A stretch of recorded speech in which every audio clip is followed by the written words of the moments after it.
Representative Wheeland for our last question. Thank you, Mr. Chairman.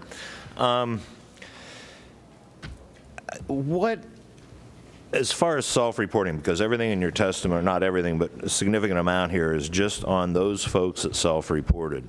What would cause a person to self-report that they're registered illegally to vote? In other words, or another way to put it is, on my way down here, I may have exceeded the speed limit, but I certainly didn't self-report it.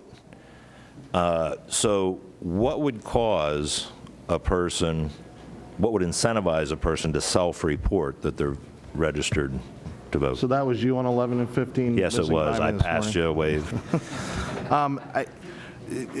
What we believe, based on the information we've obtained through our analysis, and this also we've obtained information from stakeholders as well.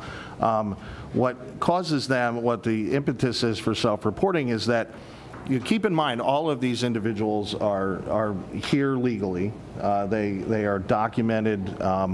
Have documented legal residence. Many of them, thousands of them annually, as I testified earlier, are on the path to become naturalized citizens. And at a point in time, as they're finishing that and getting ready to become citizens, they find out that they have inadvertently registered to vote. And technically have broken the law, and it becomes a serious concern for them because it puts an impediment and potentially prohibits them or prevents them from following through and becoming a citizen.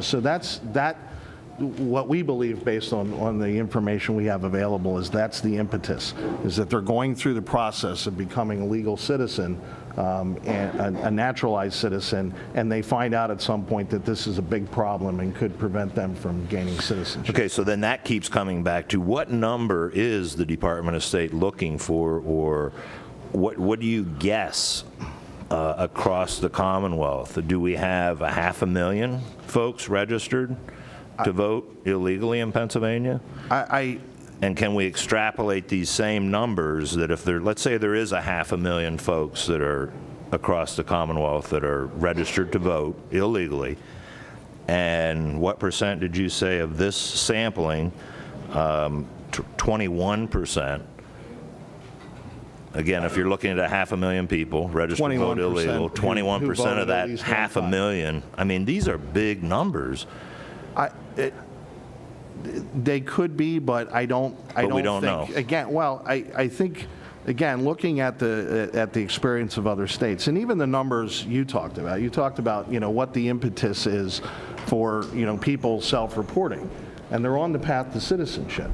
And we know tens of thousands, in Pennsylvania alone, between 14 and 17,000 people become naturalized citizens every year. So you would expect that if a significant portion of them had registered to vote at some point in time, that we'd be getting a lot more of these self-reported cancellations. So